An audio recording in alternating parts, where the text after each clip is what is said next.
Aisha, are we ready? Yes, ma'am. We can start. Okay. Good evening, everyone. I extend my heartbeat greeting to all the dignitaries and delegates in attendance. Today, IEEE Edsoc Kerala chapter is hosting an incredible talk session on the topic evaluating the impact of IEEE STEM initiative. Under the banner of Membership Activities and Technical Training, a project funded by IEEE Art and Education Activity Committee. The facilitator for today's talk session is none other than Professor Gayatri Manikutty, V Activity Chair of IEEE Edsoc Kerala chapter. So, without further ado, let us begin with the functionalities for today. To set foot into our event with a warm welcome note, I invite Professor Maya Menon, Design and Publicity Lead of IEEE Education Society Kerala chapter. Over to you, ma'am. Good evening, everyone. Uh, Professor Gayatri Manikutty is one of the V Activities Coordinator of IEEE Edsoc Kerala chapter. With over 20 years of experience working in industry and academia, she presently serves as an assistant professor at Amrita Vishwa Vidyapeetham. Specific objective of the session is to help each and every one of us gain deeper insight into designing IEEE STEM initiatives with a focus on getting maximum impact. Thank you, ma'am, and over to you. Thank you so much. Thank you, Maya ma'am, and thank you for the warm and wonderful introduction. Uh, I'm very grateful for this opportunity. I have been fortunate to be an IEEE member for the last 6 or 7 years. Recently, also getting the honor to become a senior member. So I have learned a lot from IEEE in my association with IEEE. And today, I would like to share some things that I've learned from IEEE to all of you as a part of this program. Now, what I'm going to say is not something I created or I designed or something like that. It has been done by IEEE Global, and this is something I wanted to share with all of you because I think at some level or the other, we all are very much interested in STEM initiatives. I work with STEM education for pre-university students, that means school children who have not yet joined university. I am a faculty at the university, but I think STEM initiatives must start much earlier and we must engage children much earlier, and therefore I also invest time in pre-university STEM initiatives. But I know that many of you have been involved in university level STEM education as well. So what I am going to present today is based on something that IEEE Global had charted and had put out for doing an impact evaluation for all the pre-university STEM initiatives. But with a little bit of customizations and a little bit of adaptation, we can easily use the same thing even for university level STEM initiatives. So I would like to directly jump into my presentation on this particular topic. Let me share my screen.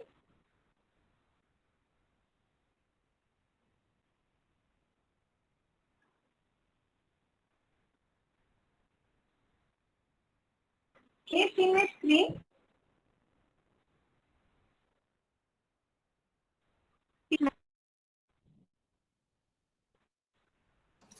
Ma'am, for me, your screen has been shared, but Any- no PDF or something is visible. It isn't visible? Okay. No, it is not visible for me or report others. I'm not sure. Yeah, same here. I can't see it, ma'am.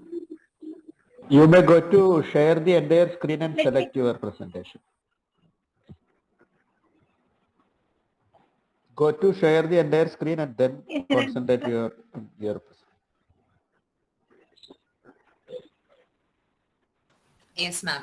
Right now Yes, it's sir. I'm coming. trying one more time. Are you able to see it now? Yeah, it has your screen is visible. I think your net is slow. If you may off the video, maybe it will work soon. Okay, yes, I am not in the college campus right now. I am in the family in Chennai. So if this is not something that I have to try and figure out, maybe I can ask Aisha present these slides. Should Your or voice is should I continue feeble. with my? Okay, so 1 second. Aisha, can you hear me now? Yes, ma'am. Can I do one thing? Can I send you these slides to you by WhatsApp? Will you share the presentation? Sure, ma'am.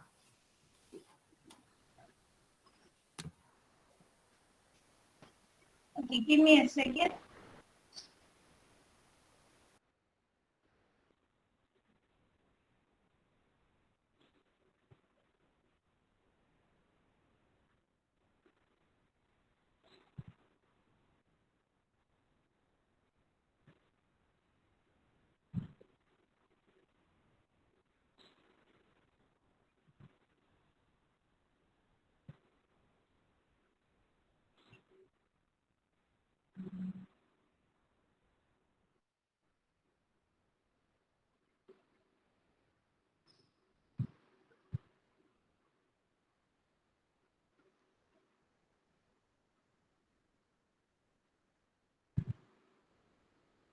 I have shared with you, Aisha. Just a second, ma'am.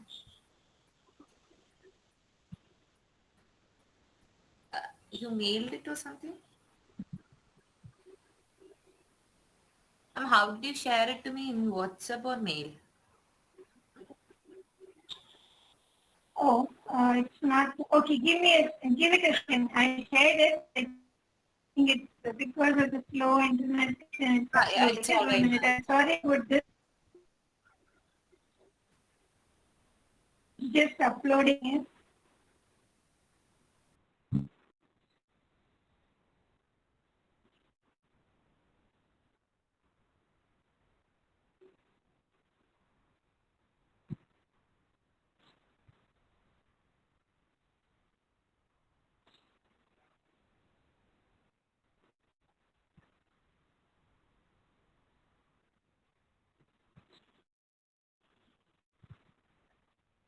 Give me 1 second. Just give me a second. Sorry about this. Give me a second. Sure, ma'am. Take your time. We'll wait.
Ma'am, I received the PPT. I'll share it soon.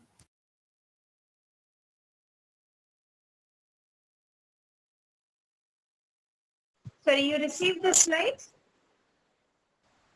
Yes, ma'am. Fantastic. I'm also sending two Word documents. Hopefully that will come to you soon. Otherwise, I'll share the Word document after this, after our meet. So if you could share your screen, Aisha, the Just a second. presentation would be fantastic.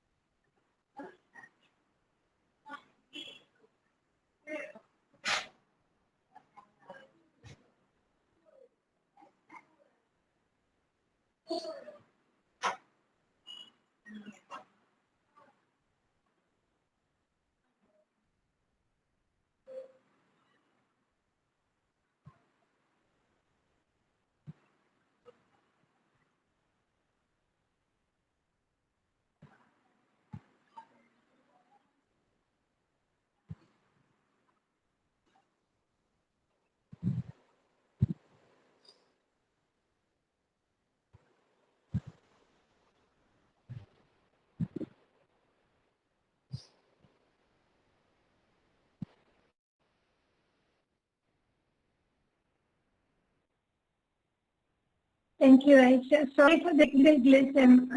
I really apologize for my bad internet connectivity here.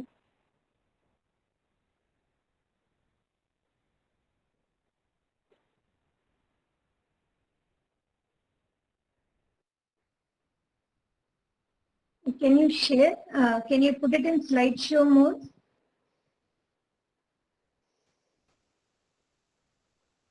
Thank you.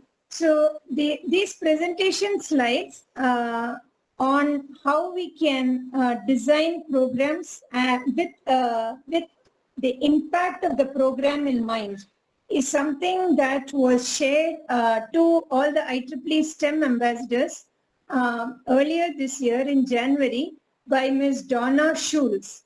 I was fortunate to be selected as an IEEE STEM ambassador last year. So I was fortunate to have a chance to listen to this presentation, and this is what I will be presenting to all of you today. Next slide.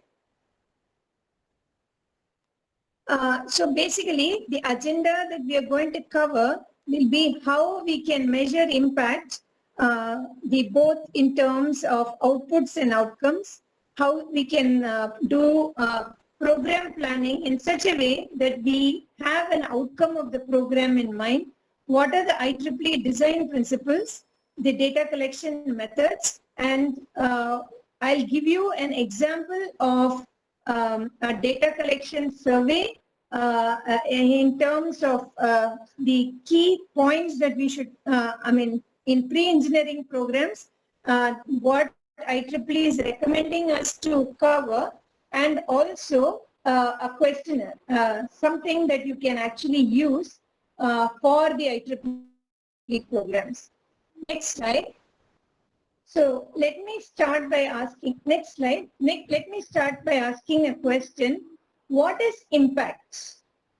What do you understand by impact?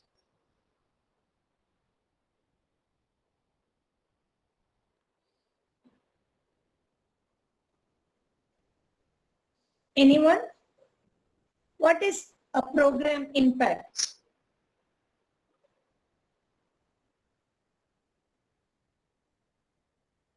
Okay, so maybe let me tell the answer. Go ahead. The change it is going to create, ma'am? That's right. The change that it is going to create, right? What is the, why are we doing this program? So what that we did this program? What if we had not done this program, right? So if a program has no impact, we might as well have not done it at all in the first place, right? So in technical terms, if you press next, you will see that impact consists of two parts, outputs and outcomes. So Aisha, if you press next, the slide will fill up. Program outputs consists of numbers, statistics, figures. In what terms? How many participants were there in the program? So we did a program for 1,000 participants, for 100 participants. What is the numbers that we are talking about, right? How many IEEE volunteers were involved in this program? We had 10 volunteers helping the 1,000 participants, whatever it is. Those are the high-level figures, the big numbers. How many students were there? How many teachers were there? Did any parents participate? If this program was something that we had multiple training sessions, or training sessions, like for example, if we take the R-Step program that we had conducted as a part of Edsoc last year, we had training sessions in C programming, in Arduino programming, in web development. So there are different events or different, the program itself has R-Step is the entire program itself, but it has its own training sessions or events. So whatever these individual sessions that we are having, right? So these are the numbers. How many did we have? We had 3 different events, 4 events or 4 training sessions or something. That all constitutes to the program output. And then is the program outcome. So Kellogg Foundation defined it as either a short-term impact, meaning short-term effect of doing a program, or maybe a medium-term impact, not tomorrow, not next week, but maybe after 4 months or 5 months there is an impact, or long-term impact. That is, the students are feeling more confident. The students know about engineering careers. So they are not going to become engineers tomorrow or next week or even next 4 months later. They may become engineers after another 4 years or 5 years. But I am having a long-term impact. I am having something that is going to impact them maybe 4 years into the future, 5 years, 10 years into the future. So when we say that the students gain knowledge, so today I don't know anything. After this program is over, after my talk is over, if you all have a takeaway and you say, okay, now I know something, that is a knowledge transfer. So that is the immediate impact. That is the short-term impact. Now, if you take that and you have another meeting or you have a planning session for your next program with what I'm sharing with you, I can say that is an intermediate term impact. And from now on, if in all your programs, you start incorporating what I'm trying to transfer, the knowledge transfer I'm doing to you, that is a long-term impact for this particular session that we are having. In the same way, we can do this for any STEM session. What we are having today is also a STEM education session. It is about how to do an impact evaluation, design a program with an impact in mind. This is also to understand how to make a program better, more powerful, so that there is maximum value that is being delivered through the program. So what I just mentioned is about knowledge, right? In the same way, it can be attitude change. So you're opening my mind. You're making me having a growth mindset. Instead of having a fixed mindset where I think, oh my goodness, all problems in this world are such a headache. You say instead, no, problems are challenges. We take it head on and we try to use it as an opportunity to do something for humanity. That is a growth mindset. You're not in the fixed mindset, lamenting about it, crying about it, and saying that nothing can be done. This whole world is such a miserable place. Everything here is not going right. Not just that you complain about the way the state of things are. Instead, that is a fixed mindset, right? You are not willing to look outside the box. And in a growth mindset, you have an open mind. You take everything and say, okay, everything has problems. There is nothing in life with hunky-dory and perfect. So if on a challenge, I will take what it takes to get the challenge. So you can have attitude thing. You can even have behavior thing. If you're trying to teach them something about, like for example, you want them to incorporate hands-on way of working. Instead of just going to a classroom, listening to a teacher, you are bringing about a behavioral change in STEM education where you embrace and appreciate the value of what STEAM or science, technology, education, arts and math. And you see the value of integrating arts into STEM education and doing more experiential learning and hands-on learning into STEM education. Right? It can bring about. There could be all kinds of other behavioral changes too. You can teach them something that is about health behavior or anything about nutrition. Which is also science. It is not only that if it is only about technology, it is STEM. Anything on science, or if they have another way to do like mental arithmetic or something like that. So this is all learned behavior about how we do things, how we approach things, right? Healthy behaviors for time management, for stress management, all kinds of things. So Maya ma'am has organized so many different interesting lectures on these. So if we are able to impart it to students, that is also good education that we are propagating. What we learned, we are passing it on, right? What our program is trying to do could have multi-faceted impact. It could impact knowledge and attitude, knowledge and behavior.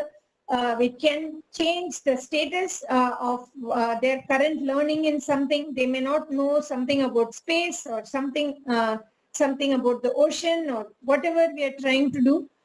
So all this really is what we are trying to achieve through whichever STEM intervention we are trying to do. And all this, a measure of it becomes the outcome, right? So output and outcome. Output just means numbers, how many, to answer the question. And outcomes means what effect did it have in either in short term, the intermediate term, or long term. So the next slide. So whenever we plan a particular program, of course we need funding, we need material, and we need a space to conduct the program. But beyond that, there are some other things that IEEE encourages us to do if we want to deliver the outcomes that will have the maximum impact. And what are those? So can you press next? So some of this, it is called the engineering design process. Engineering design process is based on the design thinking process, where the idea is that if the students go through a real world experience where they select a problem, they choose a problem, they do something, they ideate, they first of all understand the problem, that is they empathize with the problem to understand what is this problem actually. Is it really what I heard about it, or I do more research to understand this problem, and then I ideate and say, okay, if this is the problem, I can solve it this way, I can solve it that way. So come up with different ideas to solve this problem. So they choose the problem, they do the ideation, they select the solution. Okay, I have now 2 months, I have this much time to do this particular project. How do I do it? I have 10 days, I have to do this particular project. How do I solve this particular problem? So given the time constraint, given the resource constraint, how will I approach a solution? And then that is to select the solution to go with and to actually build it, right? In this process, while building, if they can work with STEM professionals, mentors like you, right? All of us are STEM professionals, right? Our students who are going to become STEM professionals. So all of us are mentors, can be mentors for the children. So if they can meet with mentors and they see the value, they get guidances from the mentor. So when you say career guidance, it doesn't have to be guidance about how to become an engineer. That is also valuable guidance. Why did you select engineering, and why? How did you become whoever you are? Right? That is one kind of career counseling. But also, how do you apply engineering into your day-to-day life? This is also career guidance in the sense, why is it relevant to be a STEM engineer? So if you have a program where the participants get to meet STEM professionals, do something hands-on through the engineering design, IEEE engineering design process, right? And it involves some activity like coding or making or something like that, something hands-on, right? And they understand what is it that is ethical for engineers. So if you know, IEEE has a code of ethics, right? And we all understand, we all have agreed to abide by this code of ethics. If the participants of the programs, they don't need to abide by the IEEE code of ethics, but at least they understand what is ethics, what is engineering ethics. IEEE wants to have programs at the highest standard possible, right? So these children, they are not IEEE members, they are not yet professionals, but they understand why is it that we must have ethical behavior in all the solutions that we are trying to do, right? And finally, use it to solve a real world challenge. That is the value that we are bringing as engineers to the world, right? Otherwise, we don't need to be existing. We are problem solvers. We are engineers, right? So if we have an activity or a program that involves all of these things, then IEEE says that we will have an impactful program. And a lot of the programs that we do have these kind of measures that are there. Okay, so next, so if these are there, the first thing that we need to report, as I said, is outputs. So how many programs did you conduct, how many events, all these things. And next, and then we say in our reports, what are the outcomes. So a program planning process must have a projection that in my program, I will do an outreach for 100 students, 20 teachers, 150 parents. It will be across 20 countries, whatever, something like that. You make that your goal for your program planning itself. So it is not something that you do afterwards and say, oh, my program impacted 2 people and 3 children, but it is something that is thought of ahead of time.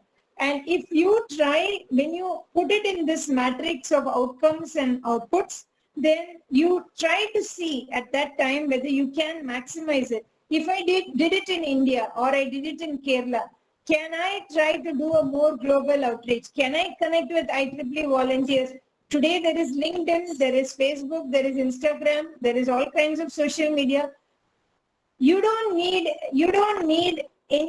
to go to another country to connect with an IEEE professional from another country. There are so many ways to connect with an IEEE professional the world over, right? And also, we are also part of programs where we meet people and they can help us make connections.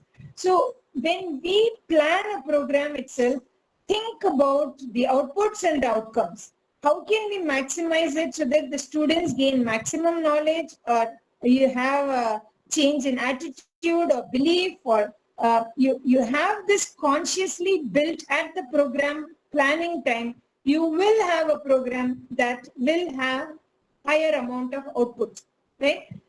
This is a challenge we need to take on. Today my program is successful. Like today I'm doing this talk for IEEE Edsoc Kerala chapter members and all the student members for this. Can we do this tomorrow for IEEE India? Can we do it as a part of India Council? Then day after tomorrow, can we try to do it at a global level? Right? Can MAT program be something that we can have outreach, say in Bangladesh and Sri Lanka and Nepal and all the IEEE chapters in the South Asia region? Right? So like that, each year, if we think about it and plan our program in such a way, there is a possibility we can think big. And we many times are limited by our own thinking. We think that we cannot do it, but if we try, we will see that we get help. We many times, at least when I've worked in many volunteer organizations, most of the time I've heard that the single greatest reason for which a particular cause was not successful is because nobody really asked enough people about it. If you come and ask me, ma'am, will you do this talk? And if I know something, why would I say, no, I won't do it, right? Why would we want knowledge only?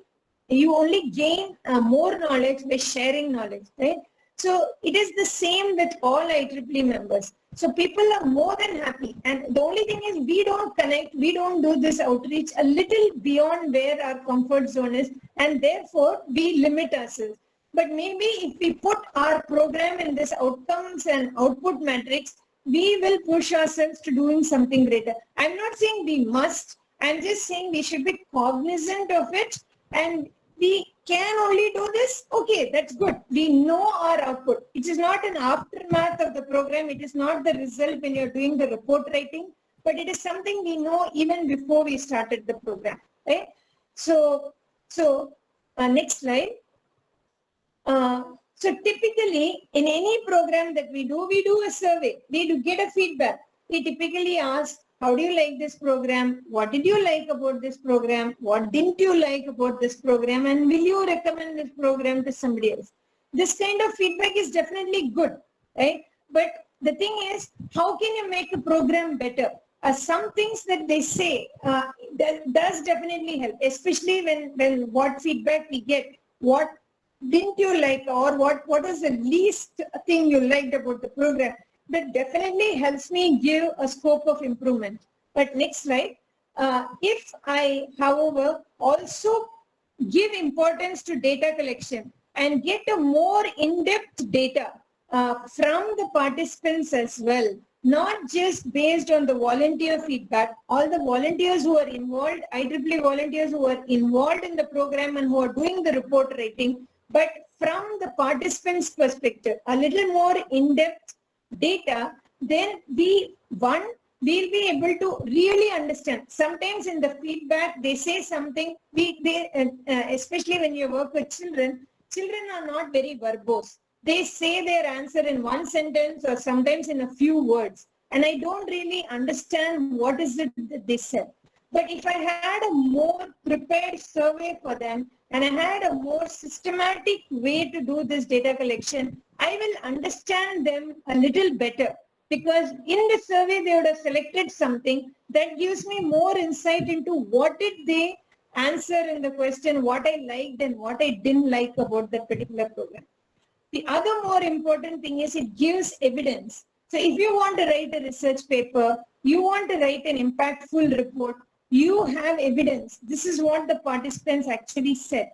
This is not what I think. This is not what my team thinks. This is what the participants said. Right? So it is much more powerful way. It is not only a powerful way for us, it is a powerful way for IEEE. As IEEE, as an entire organization, it is easy to tell somebody in Tunisia or in Egypt, what was the impact of my program? They don't even know the demographics of the kind of people we are working with. They don't have an idea.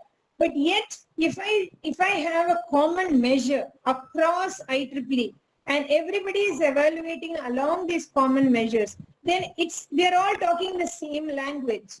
And when I say the program had this impact, they'll say, aha, I understand, right? So it really gives us evidence for that. And there are many ways, and that is what I am trying to show a couple of ways. We won't get into doing focus groups and observations and things like that. It will need a little more extended discussion on how to do focus groups and how to do interviews. Because some things have to be done. It has to be done also as a little bit of a, what shall I say, as an interactive session where we try to do it. So I will leave that to a future session. If we ever get a chance to do it as a part of MAT or some other program, we'll get into it. But I will definitely say at the minimum, I will share with you a survey which you can do as a pre-test and a post-test. That means at the beginning of the program, you can give this survey and you can ask them, what do you think this program will be like? What is your opinion about it? And at the end of the program, you ask them, what did you think about the program? So at the beginning of the program, you will give the same survey questions, but you will not ask, what did you think about the program? But you ask them what they are anticipating. What do they think this program will give them? And at the end of the program, you're confirming whether what they anticipated at the beginning of the program was actually delivered by the program. So it's called a pre-test and a post-test. So pre-test gives a baseline. It tells us what they want. And post-test tells whether we did what they wanted or not. If the two don't match, our program may not have been successful. We may have thought we have done a great job, but the participants don't think that we have done a great job, right? So that is what I want to show you as like a survey form that can be done as a pre-test and a post-test. Right now, the English language that I have in the program is as a post-test. But you just have to change, did you find the program good? That you have to change it to, what is your expectation from this program, right? You have to change the wordings slightly in order to do it as a pre-test. But again, the expectation should be the same. So what are your expectations? Where your expectations met. You cannot change the keywords there. You only can change whether it is an anticipation or it is an experience reporting, something they have already experienced it. Next slide. So in order to do this in an effective manner, to come up with a survey in a very systematic manner, IEEE Try Engineering program, which is a pre-university STEM education program, has come up with 3 design principles. And they say that if we emphasize it based on 3 design principles, then we will be able to have a more impactful program. So next.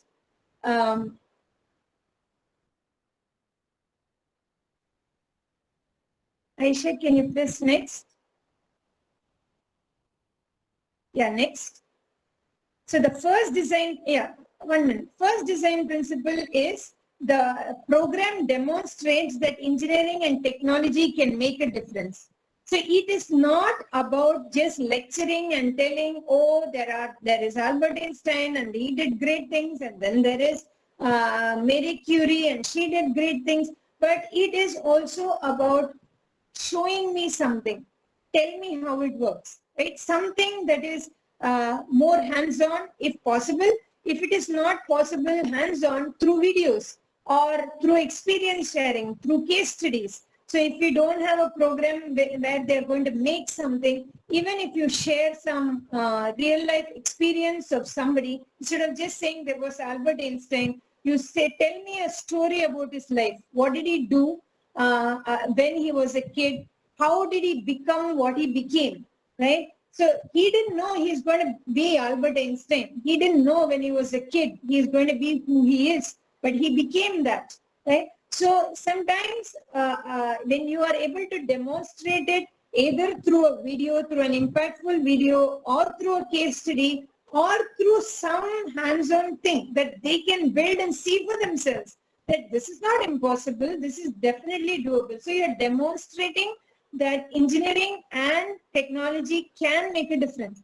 You can also do it through a way where you take them to, you give them a real world problem. You take them to some old age home, or you take them to some place, have the participants spend a day or an hour or 2, experience the user's issues firsthand, right? So they do something, and then they try to solve the problem, and then they take it to the users at the end of the program and ask the users, so what do you think about it, right? So that helps them understand. If I'm sure many times when we try and attempt something, nobody will say that this is absolutely useless. If we do a good job at it, there is always a positive feedback, and there will always be a critical feedback for our improvement. So that is design principle 1. That is, how do we show that engineering and technology can make a difference? And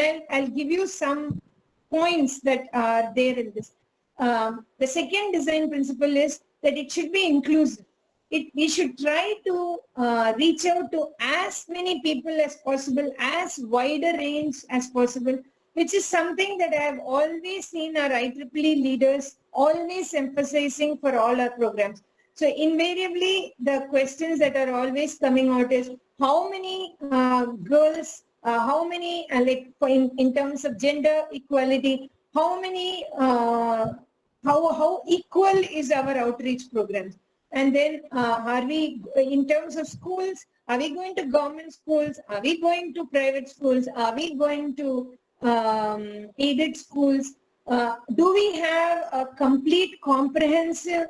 It is not just about, did I go to the next school which is next to my college, but did I have a more comprehensive outreach on my particular program? So the more our programs try to do that, that is a good measure of how we can know that our program is actually going to be an impactful program. The wider the outreach, the more impactful our program is. Also the other thing is, when you're doing it not at school level but at a college level, you can also look at it as how many disciplines are you covering. Are you only saying catering it for a single discipline? Are you doing multidisciplinary projects? Are you having so that actually will come in the third part. So if you press next one more time, Aisha, that is design principle 3. Are you having quality design content? And quality design content just doesn't mean content that is understandable and which is which is very important, which is very clear and well structured, and it really handholds the participants through the program, and not like I start teaching you relativity when you do not know what is calculus, you do not know what is arithmetic, basic algebra, right? And then I don't talk about relativity. I will lose you if I talk to you about it. But I handhold you to the process. I take you through class 5 physics, class 6 physics, 7, 8, 9, 10. Eventually I get you to relativity. It will all make sense. That is scaffolding. That is definitely to be included. It's very important for the program quality. But that is not sufficient. It is also about when we have a participants in our program, how much did they feel they had a chance to make choices. So I have a group. I want all of you, I want everybody to learn physics. But what if one of the child in the program, one of the participants of the program, or one of the college kid in the program doesn't want that particular aspect? They want to look at it from a different aspect. So does the program emphasize interdisciplinary work, not just a single disciplinary work, right?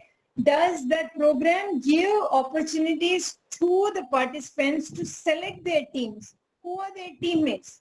Do I only want all computer science people in my team? Or do I want to make a choice that I am not forcing anybody to, have somebody as a partner, but they themselves value it. They themselves learn about working in teams, cooperating, all these things. So high quality content in some ways is, I would say, bringing 21st century skills into a program and also blending it with good quality content, right? In the sense of very carefully scaffolded content in terms of easily understood. The English language is easy, or Malayalam language is easy. However, whatever is the medium of what we are trying to convey. So Aisha, did the Word documents reach you? I'm not sure. Maybe not. Okay. So, so I will, at the end of this meeting, I will send you 2 Word. I'll send it to Aisha, and Aisha, I hope you will be able to share this with all the participants here. So I hope you understand. So the Word documents actually detail this particular thing. Aisha, if you press next, there is a screenshot of the Word document, but I will share that with you because its font is not legible. But due to my internet connection issues, I'm not able to share it right now. The design principle which says demonstrate how engineering and technology can make a difference. The examples include show small and big examples of how technology positively impacts people and communities. So you can just show examples. It doesn't have to be they need to do an activity, but a case study or some video, that is also good. Right? Or you can engage students in solving the Sustainable Development Goals, the United Nations Sustainable Development Goals. Yes, perfect. Exactly that. Right? Or it highlights how engineering technical professionals actually made a difference. You give me a real life story. How did they do it? Right? Or you invite people and let them share their experience. Let them talk about what it means to be an engineer.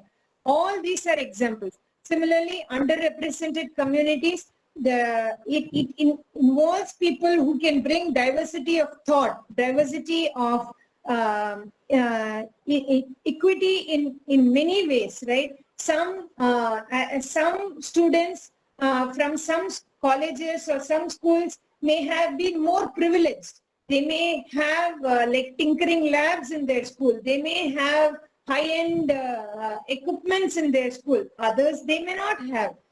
So there is an opportunity difference that is there. There is gender difference that is there. There is so many other things. There are time constraints that will be different, right? So if you bring in teams that they are multidisciplinary, they have different backgrounds, you will see that you will have a much more what shall I say, you diverse team of participants, and that makes your program much better than really catering it to a single audience, right? And the third, there are multiple examples in this. So students have a choice to learn.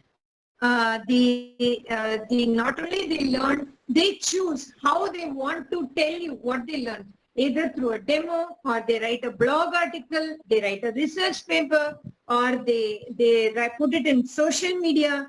You give them a way to express their voice. You don't tell them this is how you do the demo of your program. It doesn't matter. Let you tell them the opportunities that are there. They may just want to show it to you. They don't want to show it to anybody else. That is their choice. But did you give them the choice? Right? That is something that we can add into a part of the program. This is what, and there is some more to it.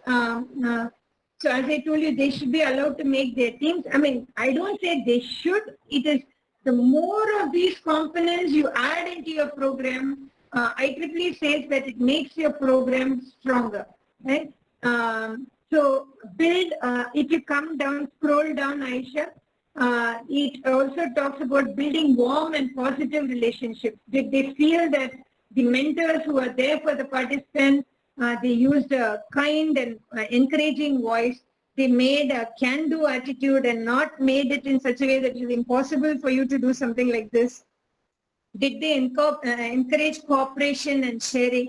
Were they respectful? So as IEEE volunteers, we are supposed to be role modeling all of this, and we do role model this in all the activities we do at IEEE. So even in our STEM engineering activities, we extend it. And when we extend it, do we document it? Do we say that these were incorporated? So it is not about just doing a good program. Are you able to articulate what you have done in your program in a manner that somebody, as I said, living in, sitting in Egypt or in Tunisia or in the US or somewhere else, is able to understand what is the impact, right? So it is how you are able to convey, and it is for that you need to know what you need to convey, and these guidelines from IEEE are helping you look at it. So this document that you're seeing, that Aisha had shared in the screen, this is a self-report document. Here you are telling, that is, as a program, as a person organizing the program or as a mentor of this particular program, you are telling how your program was being impactful, right? So coming back to the slides, we can turn this around slightly. So Aisha, if you can go back to the slides. So turn this around slightly. IEEE has also given a pre-university STEM survey question bank. The next slide, Aisha, after this. So this pre-university survey bank is really measuring these design principles, and they have another section called high priority learning opportunities. Again, this is what IEEE recommends. That means that you must have some focus in your program besides the design principles. It is not just about inclusivity and quality of content and demonstration of technology. You may have some other things, like if it is a program on ethics, you may be talking about law, what are the ethics laws, and what is engineering ethics all about, and drone ethics, or how do you build drones in such a way that you are not violating the guidelines and the laws of the country and all those things. So it depends on what you're covering. Those will be the high priority learning outcomes depending on what program you're having. So for example, I have a program now that I am going to do on Makeathon. and it is about SDGs. So my high priority will be, did they understand about the sustainable development goals? Are they able to tell me what are the sustainable development goals? But that doesn't mean, like, for example, Abhinav has a program on disasters and disaster preparedness and a STEM initiative for that. So that doesn't mean that everybody from Abhinav's program also need to know all the UN SDG goals. It is only what is pertinent to the program. If it is on disaster, then do they know the goals pertinent to that? So the survey bank on the IEEE design principles, they are standard. They can be used for all STEM programs. But the second section on high priority learning opportunities is something you have to customize. It is not something IEEE can tell you, this is what you should do for your program. Right? If it was that way, then all programs will be the same, and it is not the case. Right? So the first section of this survey bank is something that you can use as it is. This is not a survey bank I created. As I told, this was done by IEEE Global with University of Chicago. So they have an outreach. They have what they call it. Outreach research body. They have come up with this survey. So this is a pre-validated survey. So we can use it as it is for the IEEE design principles part, because it is the same for all IEEE programs. But in terms of the high priority ones, you should go with something from published research. You should not randomly come up with items to ask the participants. If you come up with your own items, then you have to go through a process called validating the survey, because you do not know whether what you're saying is understood by the students. So you don't want somebody to misunderstand the question you asked and answer it quite differently than what you intended them to do.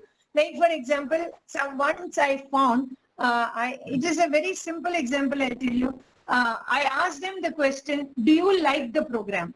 And most of them answered, I really love the program, or I like the program. Everybody, almost every child, there were about 100 participants, all of them said that. And then I also asked the question, was there anything you did not like the program? And almost all the participants said yes to that also. Right? So that means if I like the program, I was thinking when I was asking the question that if there something the questions were, did you like the program? Did you dislike the program? So I expected when I asked the question, did you like the program? They'll say yes, hopefully. And when I asked, did you dislike the program? They'll say no. But the thing is, the children told me, yeah, I didn't like that thing about the program. So I said yes to this and I said yes to that also. But now when I analyze the survey, that means what? All the 100 children are telling me they didn't like the program, and all the 100 children are telling me they like the program. What do I understand from that? That is because the wording of my question wasn't clear enough, right? So sometimes we think our survey questions are perfectly clear, everybody understands it, and then you give it to our participants, and then we realize maybe something is confusing. It is not very clear. So then what happens is, if you don't validate the survey, then you're survey, now you're stuck with results. Like me, in the first program, I couldn't report it because I had both. I had everybody like the program and dislike the program. So what did it didn't mean anything. So then it becomes, all this exercise, it doesn't really help. So then what you have to do is you have to actually give it to some 20, 30, 50 children who are not part of your program and ask them to answer the question, and then see whether they are answering it consistently some way, right? So you don't talk about the program, did you like something, but something very similarly worded, and you will understand how they answer it. So let me again give you a screenshot of the, if you press next, there is again a screenshot. this screenshot is similar to the previous Word document that you saw, but this is not a self-report. This is to be given to all the children or all the college students who are participating in your program, right? And you're asking them to fill this out. And here, what you're trying to see is what the participants felt about your about the IEEE design principles. Does it match the volunteers' impression of the IEEE design principles? Because sometimes as volunteers, we may think we did a fantastic job, but if the participants don't agree with us, then there is some opportunity. There is a discrepancy, right? So we should gain this as a survey item from the participants. So these are the items. Did the second Word document come through, Aisha? It has the other high impact document.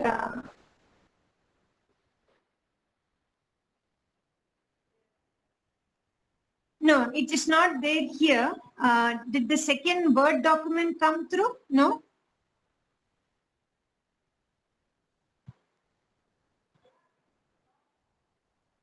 Aisha? Probably not. I guess not. So I'll share this again with you. I'm sorry I couldn't pull it up. But I hope you get the idea of what I'm trying to say. The survey item bank has these survey questions already well laid out in a language that is simple to understand, and it has these emojis for rating, giving a thumbs up rating. In this picture, you're seeing only 4. There are actually 5 of them. Like, dislike, I mean, I strongly agree, I agree, I do not agree or disagree, I disagree and I strongly disagree. And they have to just select one of the, it's called a Likert scale, and they have to select a Likert scale item and tell about their rating. So this is what IEEE is recommending us to do for impact assessment of our program. Number 1, start the program with an idea of the impact that we will be creating. Don't look at the impact of the program at the end of the program. Think of the impact at the beginning of the program, because it should be a target that we want to achieve. Number 2, look at the self-evaluation that you need to be providing to IEEE. Again, this is not mandated for every program, every STEM program. This is only being more and more encouraged. None of this is mandated by IEEE, but IEEE is strongly encouraging all the pre-university programs to follow these 2 templates that I have shared to you, both the survey template and the self-report template. I will say that we should adopt this for all IEEE. These are not something only for children. It is something that is applicable for any STEM program. Even if it is a STEM program for senior IEEE members, I think all these are still valid. So we should maybe have to adapt it a little bit. Some wordings you have to change it, but I think they have come up with an excellent survey and self-report. So we should look at that. We should clearly understand it and make sure that we incorporate as much of it into our program, so that when we are doing an impact evaluation at the end of the program, we know we will have a high impact program. We know the outcome. It is not given to chance. Most of the IEEE STEM programs are very good programs. They are already high impact programs. This is to make it even better. So there is always, we must acknowledge that we have knowledge, then there is always knowledge we do not know yet. So there will be learnings from the participants that we may not know as IEEE professionals. We may not know, either we don't have the experience or we have the experience, but still it is, every experience is a new experience. It's a new learning opportunity. So there are insights that we will gain from it. So this is all I wanted to cover today. I hope I didn't overshoot the time too much. So now is the last slide on the questions. If you have any questions, feel free to ask right now. or if you, I am very much part of Edsoc, so feel free to send me a WhatsApp message. Then over the next 2 days, I am unavailable. I have some personal thing to attend to, but after Wednesday, from Thursday onwards, I'm available online. So I will be there to, if you want to have a meeting with me, you want any more clarifications on anything, I am more than happy to explain it again or clarify anything or answer any questions. So thank you. Thank you so much for joining in today. I hope this was useful to you. Thank you. Thank you, ma'am, for your great session. I really like it. And Sorry, once again, is this echo coming from me? It was from Rajesh sir. I think he's muted now. Oh, okay. thank you, ma'am, for your great session.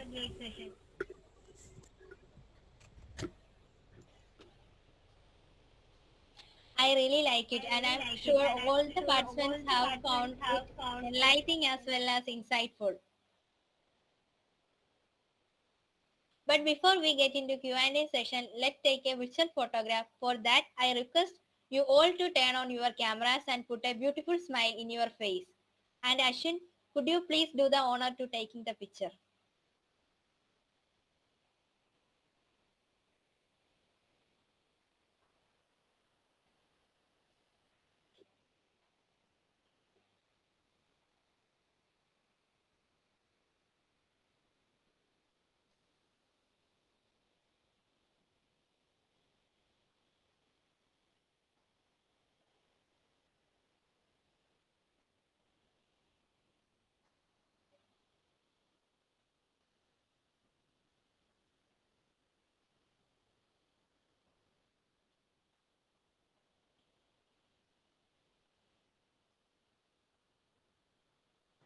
Is it ready to go?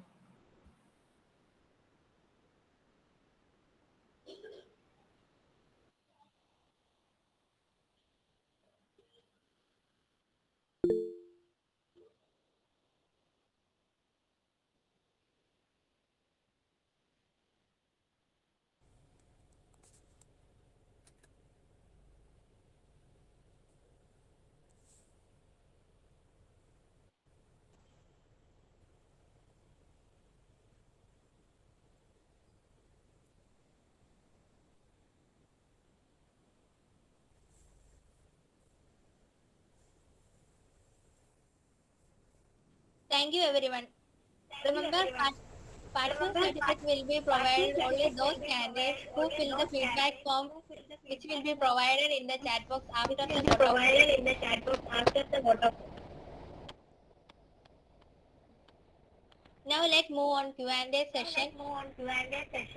If you have any queries on your mind regarding the topic, or if you have anything in general to ask the, do feel free to unmute yourself and ask the question. You may also put your queries in the chat box.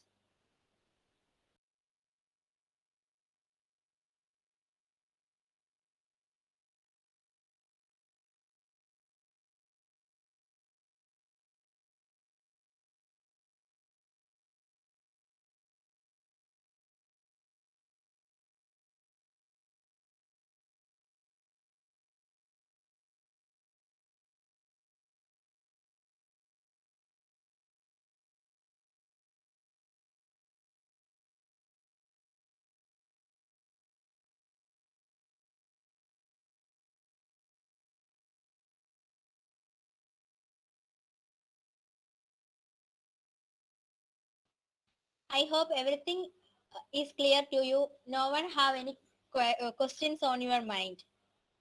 We all know we all know that Professor Gayatri Ma'am is part of our Edsoc family.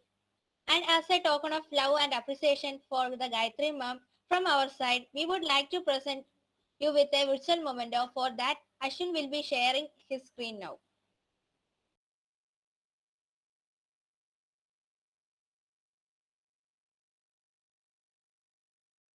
Thank you so much. Sincerely appreciated. Thank you so much. Now let's move on the vote of thanks. For that, I would like to invite Dr. M.V. Rajesh, Professional Activity Chair, IEEE Education Society, Kerala Chapter. Over to you, sir. Good evening. Good evening. Am I audible? Just checking. Yes, sir. Yes, sir, you are.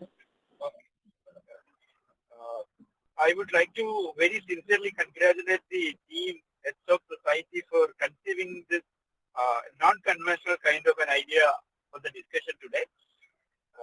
And the effort taken by Dr. Gayatri is highly appreciated because, as I said, this is not a technical subject, but at the same time, as volunteers of technical activities across the globe, what minute and major level things we need to understand even before starting the idea of the program, whatever smaller or bigger the program is, starting from a school level program to an international conference, what are the steps to be taken is very detailed, made into very detailed descriptions today. And of course, as she said, feedback is part of all the activities, including the very concept of education, teaching learning process also. And unfortunately, in many of the cases, the feedback happens after the semester, etc. Then the students may not get a chance to correct, or the teacher may not get a chance to redefine the approaches, etc. That is why Dr. Gayatri has said that the outcome and the effect of the program and the impact of the program should be thought in detail much before the commencement of the program. That point is very important when volunteers will try to frame programs in future. And otherwise, with all other details also, I can sincerely say that your class was very effective. It is not a full yes, full no kind of the conventional feedback. It's a true feedback from all the minds of the listeners. In that sense, it was a very good attempt. And I hope the participants who are going to be organizers in coming days on various programs, not only in Edsoc, in the entire IEEE and otherwise in their organizations and colleges, will get some insight. Before they plan the activities, this speech will come to their mind. That was the impact of this particular program. Thank you, Dr. Gayatri, on behalf of Education Society and my personal behalf also. I would like to extend our sincere thanks to you. And nothing is concluded. And I request the organizers to be in touch with Dr. Gayatri while you frame programs in the future. Thank you once again. I would also like to thank the listeners. Even though it was in the virtual mode, we got around 25 to listen the program. Have a good day. Happy dinner. Thank you very much. Thank you, sir. And thus we have come to end of today's session. Well, this is not really the end. We have many more exciting events which is awaiting you under the banner of MAT. So stay tuned. Once again, thank all the participants for actively participating in this event and making it a great session. We hope to see an active participation in our upcoming event as well. And don't forget to fill out the feedback form which is posted in the chat box. Now you may all leave the meeting. Good night.